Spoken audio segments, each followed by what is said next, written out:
ഇന്ന് നമ്മളിവിടെ ഉണ്ടാക്കാൻ പോകുന്നത് ഇൻസ്റ്റന്റ് ആയിട്ടുള്ള ഒരു മാങ്ങാച്ചാറാണ്. നമുക്ക് എങ്ങനെ പെട്ടെന്ന് മാങ്ങാച്ചാർ ഉണ്ടാക്കാം. ഞാൻ മാങ്ങാച്ചാർ ഉണ്ടാക്കാൻ കാരണം എൻ്റെ മൂത്ത മോളുടെ ഫേവറേറ്റ് ആണ് മാങ്ങാച്ചാർ. അവൾക്ക് ഇതിപ്പോൾ രാത്രി 11 മണിയായി. അവൾക്ക് വേണ്ടിയിട്ട്, അവൾക്ക് നാളെ സ്കൂളിൽ കൊണ്ടുപോകാൻ വേണ്ടിയിട്ടാണ് ഞാനിപ്പോൾ ഈ മാങ്ങാച്ചാർ ഉണ്ടാക്കി വെക്കുന്നത്. അവളുടെ ഫേവറേറ്റ് ആണ്. അവൾ ഇതില്ലാതെ ചോറ് കഴിക്കില്ല. അപ്പം ആദ്യമേ തന്നെ ഞാൻ എന്ത് ചെയ്തെന്ന് വെച്ചിട്ടുണ്ടെങ്കിൽ, മാങ്ങ നല്ല വലിയ സൈസുള്ള മാങ്ങ, ഇപ്പം മാങ്ങയുടെ സീസൺ അല്ല, എന്നാലും എല്ലായിടത്തും മാങ്ങയായി വരുന്നുണ്ട്. ഈ മാങ്ങ ഞാൻ നല്ലപോലെ കൊത്തി അരിഞ്ഞ് കുറച്ച് കല്ലുപ്പ് ഇട്ടിട്ട് ഇത് തിരുമ്മി വെച്ചേക്കാണ്. ഇതിപ്പോൾ അരമണിക്കൂറായിട്ട് ഈ ഒരു റെസ്റ്റിംഗ് സ്റ്റേജിലാണ് ഇത് ഇരിക്കുന്നത്. ഇനി ഇത് നമ്മൾക്ക് മാറ്റി വെച്ചിട്ട് നമ്മൾക്ക് ഒരു ചീനച്ചട്ടി എടുക്കുക. അതിൽ നന്നായിട്ട് ചൂടായിട്ട് വരുമ്പോൾ നമ്മൾ കുറച്ച് നല്ലെണ്ണ ഊറ്റി കൊടുക്കാവുന്നതാണ്. ഇപ്പൊ നല്ലെണ്ണ ഇല്ലാന്നുണ്ടെങ്കിൽ നമുക്ക് അന്ന് തന്നെ ഉപയോഗിക്കാം, അല്ലെങ്കിൽ ഒരാഴ്ചത്തേക്ക് ഉപയോഗിക്കുന്നതാണെന്നുണ്ടെങ്കിൽ നമുക്ക് വെളിച്ചെണ്ണ യൂസ് ചെയ്യാവുന്നതാണ്. അപ്പൊ ഞാനിവിടെ ഇപ്പൊ 2 മാങ്ങയ്ക്ക് ഇത്രയും വെളിച്ചെണ്ണയുടെ ആവശ്യമേ ഉള്ളൂ. ഞാൻ ഇതിലോട്ട് ആദ്യമേ തന്നെ എന്ത് ചെയ്യുന്ന വെച്ചിട്ടുണ്ടെങ്കിൽ കുറച്ച് വെളുത്തുള്ളി, കാരണം മാങ്ങാച്ചാറായതുകൊണ്ട് നമ്മൾ ഇൻസ്റ്റന്റ് ആയിട്ട് ഉണ്ടാക്കുമ്പോൾ കുറച്ച് വെളുത്തുള്ളിയുടെ ആവശ്യമേ ഉള്ളൂ. അപ്പൊ നമ്മൾ വെളുത്തുള്ളി ഇട്ടു. ഞാനിപ്പോൾ ഇതിൽ വെളുത്തുള്ളി മാത്രമേ ഇടാനായിട്ട് ഉദ്ദേശിക്കുന്നുള്ളൂ. കാരണം എന്താ വെച്ചിട്ടുണ്ടെങ്കിൽ ഇഞ്ചി കടിക്കുന്നത് എൻ്റെ മോക്ക് ഇഷ്ടമല്ല. അതുകൊണ്ട് നമുക്ക് ഇൻസ്റ്റന്റ് ആയിട്ട് ഉണ്ടാക്കുമ്പോൾ ഇഞ്ചിയുടെ ആവശ്യമൊന്നുമില്ല. ഇപ്പോൾ വെളുത്തുള്ളി നമ്മൾ ഇട്ടു. ഇതിൽ മാങ്ങാച്ചാറായതുകൊണ്ട് കുറച്ച് വെളുത്തുള്ളിയുടെ ആവശ്യമേ ഉള്ളൂ. ഈ വെളുത്തുള്ളി ഇതൊന്ന് ബ്രൗൺ കളർ ആവുന്നിടം വരെ നമ്മൾ ഇത് ഒന്ന് ഇളക്കി കൊടുക്കേണ്ടതാണ്. ഇത് വെളുത്തുള്ളി നല്ലപോലെ ബ്രൗൺ കളറായിട്ട് വരുമ്പോൾ ഞാൻ കുറച്ച് നല്ല ഫ്രഷ് ആയിട്ടുള്ള കറിവേപ്പില ഇട്ട്, എന്നിട്ട് ഇതൊന്ന് ഇതായി കഴിയുമ്പോഴത്തേക്ക് ഞാൻ തീ ഓഫ് ചെയ്തു. തീ ഉള്ളപ്പോൾ തന്നെ നമ്മൾ പൊടികൾ ചേർത്ത് കൊടുക്കരുത്, കാരണം അത് കരിഞ്ഞു പോകാനുള്ള ചാൻസ് ഉണ്ട്. അപ്പോൾ തീ ജസ്റ്റ് ഒന്ന് ചൂടാറിയതിന് ശേഷം ഈ കറിവേപ്പില ഒന്ന് മൂത്ത് വരുമ്പോഴത്തേക്ക് തീയുടെ ആ ചൂടൊന്ന് കുറയും. അതൊന്ന് ചൂട് ആറിയതിന് ശേഷം നമുക്ക് പൊടികൾ ചേർത്ത് കൊടുക്കാവുന്നതാണ്. നമുക്ക് പാകത്തിനുള്ള എരിവ്, ഞാനിതിൽ പച്ചമുളകൊന്നും ഇട്ടിട്ടില്ല. എൻ്റെ മക്കൾക്ക് അധികം എരിവ് വേണ്ടാത്തത് കൊണ്ട് ഞാൻ ഇതിൽ 1 ടേബിൾ സ്പൂൺ മാത്രമേ മുളക് ചേർക്കുന്നുള്ളൂ. ഇത് കാശ്മീരി മുളകും നമ്മുടെ സാദാ മുളകും കൂടെ മിക്സ് ചെയ്തിട്ട് ഉള്ളതാണ്. അപ്പം ഞാൻ നിങ്ങളുടെ എരിവിന് അനുസരിച്ച് നിങ്ങൾക്ക് ചേർക്കാം. ഞാൻ ഇവർക്ക് കുറച്ച് എരിവ് മതിയതുകൊണ്ട് ഞാൻ ഇത്രയും 1 ടേബിൾ സ്പൂണേ ചേർത്തിട്ടുള്ളൂ. അത് കഴിഞ്ഞ് 1/2 ടേബിൾ സ്പൂൺ മഞ്ഞൾപ്പൊടിയാണ് ചേർക്കുന്നത്. പിന്നെ ഇതിന് ശേഷം നമ്മൾ ചേർക്കുന്നത്, ഞാൻ ഫ്രഷോട് കൂടി പൊടിച്ച കടുകാണ്.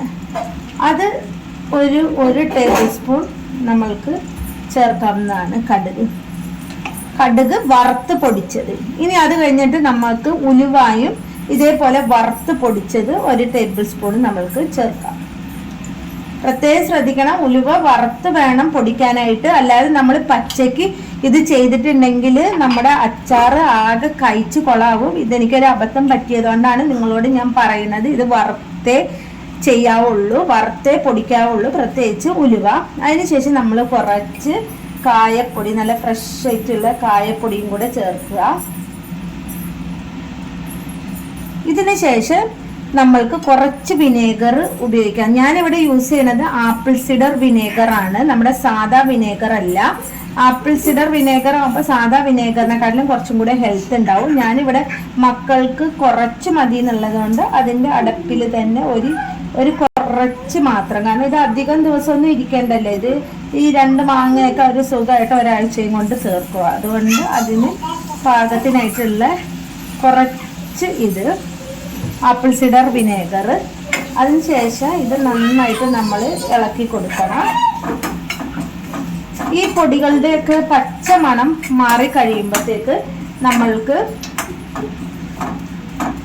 ഈ അരിഞ്ഞു വെച്ചിട്ടുള്ള നമ്മുടെ മാങ്ങ ഇട്ട് ഇളക്കാവുന്നതാണ്.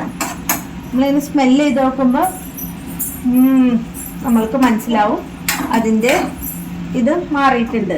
ഇനി നമ്മൾക്ക് ഈ മാങ്ങയും പ്ലസ് ഈ മാങ്ങയിൽ നിന്ന് വന്ന ഉപ്പ് വെള്ളവും എല്ലാം കൂടെ നമ്മൾക്ക് ഇതിനകത്ത് ഇട്ട് കൊടുക്കാം. എല്ലാം ഇതിൻ്റെ അകത്തോട്ട് ഇട്ട് കൊടുത്തിട്ട് ഈ പൊടികളിലോട്ട് ഇട്ട് കൊടുത്തിട്ട് നമ്മൾക്ക്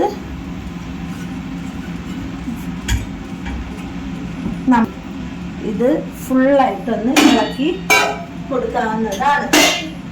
നമ്മൾക്ക് ഇതെല്ലാം ഒന്ന് മിക്സ് ചെയ്ത് എടുക്കാം. മാങ്ങ ഇനി നമ്മൾ തീ ഓൺ ചെയ്യേണ്ട ആവശ്യമില്ല, പ്രത്യേകം ശ്രദ്ധിക്കണം. ഇനി നമ്മൾ തീ ഓൺ ചെയ്യേണ്ട ആവശ്യമില്ല, കാരണം മാങ്ങ എല്ലാം വെന്ത് പോകും. അതുകൊണ്ട് നമുക്ക് പച്ചക്കിങ്ങനെ പിള്ളേർക്ക് കറുമുറു തിന്നണാണ് ഇഷ്ടം. അതുകൊണ്ട് ഇനി നമ്മൾ തീ വെക്കേണ്ട കാര്യമില്ല.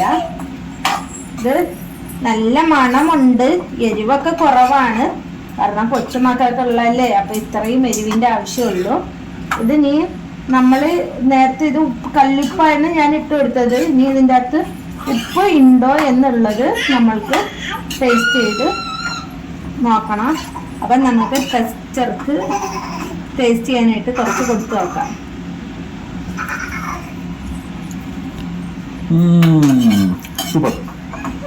ഇനി എൻ്റെ മാങ്ങാച്ചാറ് കൊച്ചേയ എൻ്റെ മൂത്ത മോൾക്ക് കൊടുത്ത് നോക്കാം.